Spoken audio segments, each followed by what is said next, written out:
Hi there and welcome back to Valley por Vida. Now, as we mentioned before the break, we're so excited to introduce you to this next story because it's our chance to just help give back to our Valley students. Now, we're talking about the Fill the Bus initiative, and it's all part of a partnership that one local business has with HEB and others in an effort to help drive $15,000 worth of school supply donations. Main Event is helping, they're even actually going to be giving 60-minute free play cards for any backpack that you donate for this cause, or for $10 worth of donations. Here's more on how you can help lend a hand in their mission. My name is Melissa Tejada. I'm the sales manager for Main Event in Brownsville. The partnership that we have with the RGB Food Bank is something that goes back back to when Main Event came back first to the community here in the Rio Grande Valley, first with our FAR location, and we have been able to work together with them to support their initiatives to drive food security in our community since then, and that's through volunteering and donations, sponsorships, as well as doing food drives there locally in center. So we look forward to having that same impact here in Brownsville. So the food bank of the Rio Grande Valley benefits everyone, right? Everyone that needs it. The great thing about what the food bank does is that they help those in need, and that can change depending on the situation. So they have programs for elderly with their elderly commodity program. They have a food pantry at the local university at UTRGV that benefits students. So one reason that we really are very strong in supporting this organization is because we know that their reach is very big and that it reaches all of the community. So with the opening of Main Event Brownsville, we are looking to strengthen our partnership with the food bank by in a few different ways. Starting in July, as early as opening day, we will be collecting school supplies all through August here in center. Any time of the day, if you want to bring in some school supplies, we will gladly take them, and that will go towards the school for school tools program, which benefits the schools in our community that most need it, through the teachers that come out to the food bank and get those school supplies. We also are super excited to once again be partnering with the food bank in the Fill the Bus initiative with HEB. And thinking about schools has got us thinking about school buses. But I mean, what's to think about really, right? They're just buses. Well, wrong. There's a lot more to these giant, usually yellow vehicles, and we're about to tell you all about it.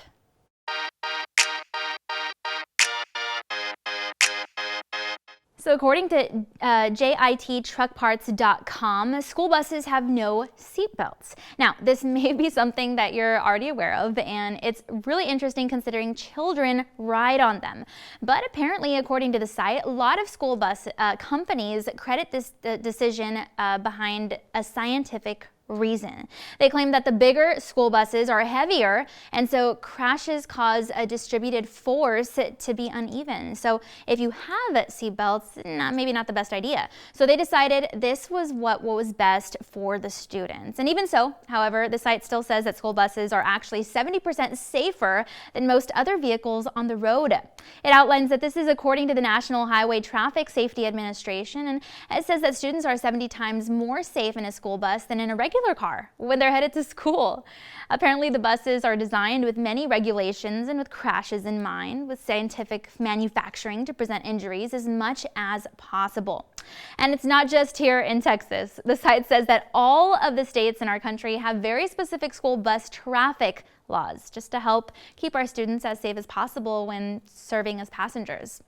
Unfortunately, it says that there's about 50,000 motorists who pass school buses when they're not supposed to, and that's a number for New York alone. So you can imagine what the number is for the U.S. as a whole. Hence why there are strict fines for doing so. So because we want our kiddos to be safe and in a safe environment when they step onto that bus, It's a very thought out system. School bus drivers are also very connected to regulations for these reasons. The site says that they often are instructed to conduct a pre-trip inspection just to be safe. It outlines that this can help prevent accidents and unexpected downtime while on the road. The site says that if they do happen to notice something wrong, then this allows them a chance to call in about it and maybe resolve it. Even if their daily routes are kind of monotonous, it's a good idea for them to be aware of their surroundings before hitting the road and, of course, know their vehicle and just take care of it. We're talking things like checking the mirrors, the grills, the window panes, tires, wipers, pretty much anything you can see with your eyes. The site says that in a deeper sense later on, of course, regular maintenance can come in the form of engine inspections and oil changes and diagnoses for just different things like weird noises or broken seals. Plus, it's a good idea for school buses to come with first aid and emergency kits, even just a simple one. So it's just helpful to know that many do in an effort just, again, to keep our kiddos safe and healthy. And speaking of health on an overall spectrum, did you know that heart disease, diabetes, and respiratory illness are at epidemic levels for older Americans here in the Rio Grande Valley? But what can be done, to help keep people out of the hospital?